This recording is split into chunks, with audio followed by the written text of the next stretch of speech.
Playing Dark Souls when it came out is still one of the greatest, most fun experiences I've ever had, because of all the reasons we all heard a million times. The oppressive, melancholic mood of this masterfully interconnected world, enemy and boss design, the many weapons and items you can find, yada yada yada. All of those brilliant things that everybody mentions when they talk about why they love Dark Souls so much and why it became such an important pop cultural phenomenon in the gaming world. But there is one other aspect that I feel like is not talked about much anymore these days, especially because I think that aspect has already reached its peak with Dark Souls 2 of all entries, an essential part of the game that we haven't seen being done in that way before, an aspect that many took part in and many have made content on back in the early 2010s. What I want to talk to you about is Dark Souls PvP. When I bought Dark Souls for PS3 back then, a friend of mine came over and we used to play this game like a couple of idiots, man, like all the time. I remember once my friend got so pissed at me because I decided to fight Seath the Scaleless with an Uchigatana +5. The damage was so low that it didn't even show the yellow part. But then we beat him and it felt fucking awesome. We love Dark Souls and we still meet and play this damn game after all these years. Some of my best memories about the Dark Souls series stem from its PvP though. See, my friend also bought Dark Souls one day and we decided to do PvP together against others.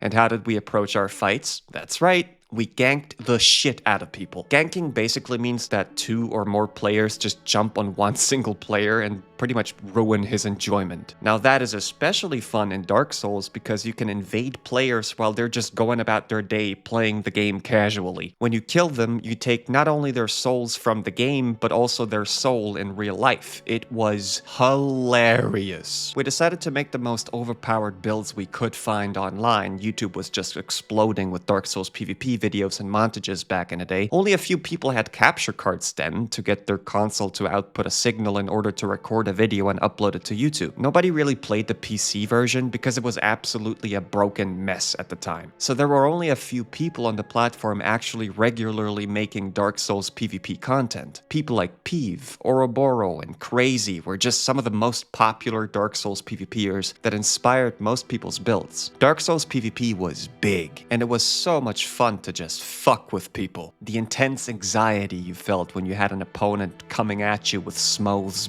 big-ass hammer, or when someone used a weapon you haven't seen before, or the pure horror of someone hiding basically in plain sight with the chameleon spell, only to then get out of cover and throw you down a ledge with Wrath of the Gods. The fun part about Dark Souls PvP is anchored in the game's general inclination to ruthlessness. Dark Souls allowed you to do the most vile, unfair shit to people, reflecting the harshness of the very essence of Dark Souls. The incredible weapon variety allowed for so many interesting builds, and Dark Souls 2 actually took that level of customization to a new level, with the further addition of many ridiculous weapons and spells with a whopping total of 220 different weapons over the 120 of the first game. Dark Souls 2 also introduced a whole new combat mechanic, the power stance. This made it so when you used 2 of the same weapons in both hands, you could toggle into a unique dual-wield moveset. Dark Souls 2 might not be the fan favorite for its main game, but its PvP was absolutely ridiculous. This is the game that made fight clubs popular. Fight clubs were pretty much a social phenomenon that would have players gather in an arena of choice that they marked with glowing prism stones and wait for invaders. And they would either gank the shit out of you or they would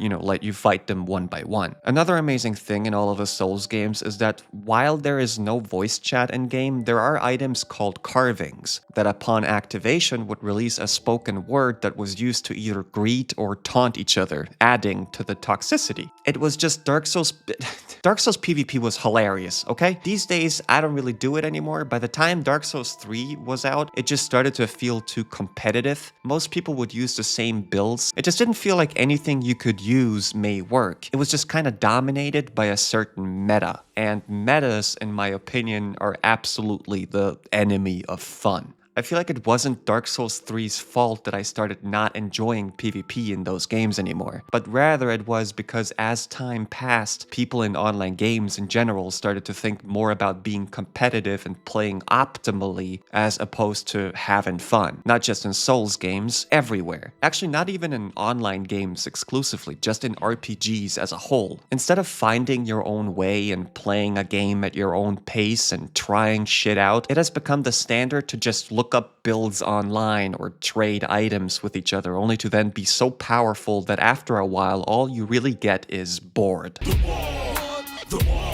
Okay, this one's kind of funny. As far as the future of Souls Online goes, Souls Online. This actually has a nice ring to it, a nice Elden Ring.